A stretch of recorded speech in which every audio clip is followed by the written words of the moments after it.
Cultural fascist কিংবা এই cultural বাকশালদের Uttara থেকে অবাঞ্ছিত ঘোষণা করলাম। আমরা 1947 সালের পর থেকে 71-এর পরে আমরা ব্যক্তি পূজা দেখছি।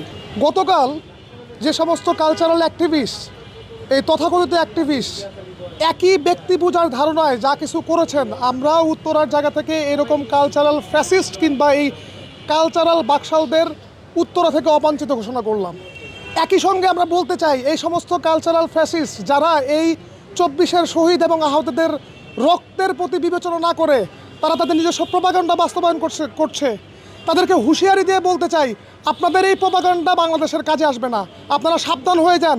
বিপ্লবী ছাত্র জনতা এবং ভাই বোন আছেন, আপনারা এরকম কালচারাল বাকশালদেরকে আপনাদের জায়গা থেকে আনফলো করেন, তাদের পেজে রিপোর্ট করেন।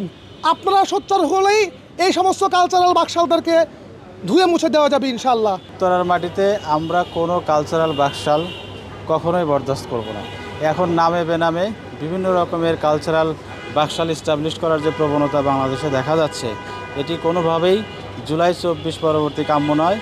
আর যারা এই কালচারাল বাকশাল এস্টাবলিশ করার চেষ্টা করতেছে তাদেরকে চিহ্নিত করা প্রয়োজন। 15ই আগস্ট কিন্তু আমাদের বেসিক্যালি গণতন্ত্র ওপেনিং ডে ছিল, তার আগে কখনোই গণতন্ত্র ছিল না, সেটি তালাবদ্ধ ছিল, সেটি ছিল বাকশাল। আর সেই বাকশালকে যারা ইনিয়ে বিনিয়ে শুধু উত্তরাতে নয়, উত্তরা তথা বাংলাদেশব্যাপী যারা এই বাকশালকে কালচারাল এস্টাবলিশমেন্ট করতে চাইবে বা বিভিন্ন নামে প্ল্যাটফর্মে এস্টাবলিশ করতে চাইবে, তাদেরকেই প্রতিহত করা হবে। আমরা এখনও রক্তের উপরে দাঁড়িয়ে আছি, যে এই রক্তের দাগ এখনও শুকায়নি। গতকালকে ফ্যাসিস্ট পতন দিবসে উত্তরায় যারা সাংস্কৃতিক নামে যারা অসাংস্কৃতিক আগ্রাসন চালানোর ঔদ্ধত্য দেখিয়েছে, যাদেরকে ইতিমধ্যে ছাত্ররা উত্তরাতে তাদেরকে অবাঞ্ছিত ঘোষণা করছে।